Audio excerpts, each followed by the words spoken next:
Good morning. ఈరోజు మనం చెప్పుకోబోయే మంచి విషయం ఏంటంటే బొట్టు.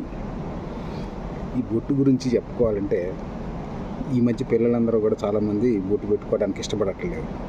ఎందుకంటే వాళ్ళు కాలేజీల్లో లేదా ఉద్యోగాల్లో చేస్తున్నప్పుడు ఈ బొట్టు పెట్టుకుంటే ఏదో పురాతన వాళ్ళలాగా పాతకాలం మనుషుల్లాగా అనిపిస్తారని చెప్పి కొంచెం వాళ్ళు దానికి దడుచుకుని బొట్టు పెట్టుకోవడం మానేశారు.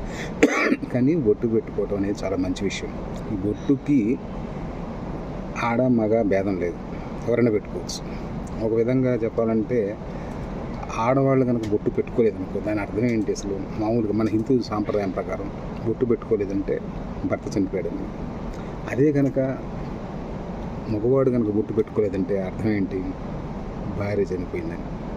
అంటే ఏ రోజు పెట్టుకోకపోతే ఆ రోజు అది అప్లికబుల్ అవుతుంది అని కనుక తెలుసుకుంటే ప్రతిరోజు ప్రతి ఒక్కళ్ళు పెట్టుకుంటాం. మరి పిల్లలు అనుకోవచ్చు, మరి మేమెందుకు పెట్టుకోవాలి? ఇది మీరు భార్య భర్త గురించి చెప్పారు కానీ మా గురించి ఏంటని. పిల్లలు కూడా ఎప్పుడు పెట్టుకోరు తెలుసా? తల్లిదండ్రులలో ఎవరైనా మరణించినప్పుడు ఆ కార్యక్రమాలు చేస్తారు కదా, పితృకార్యాలు అవన్నీ. అలాంటి సందర్భాల్లో కూడా బొట్లు పెట్టుకోరు. సో వాళ్ళు కూడా అలా ఫీల్ కావాలన్నమాట. నేను ఈరోజు బొట్టు పెట్టుకోలేదంటే ఈరోజు ఏదో బ్యాడ్ డే అనమాట, అందుకని పెట్టుకోవట్లేదా? సో ఇది రాంగ్.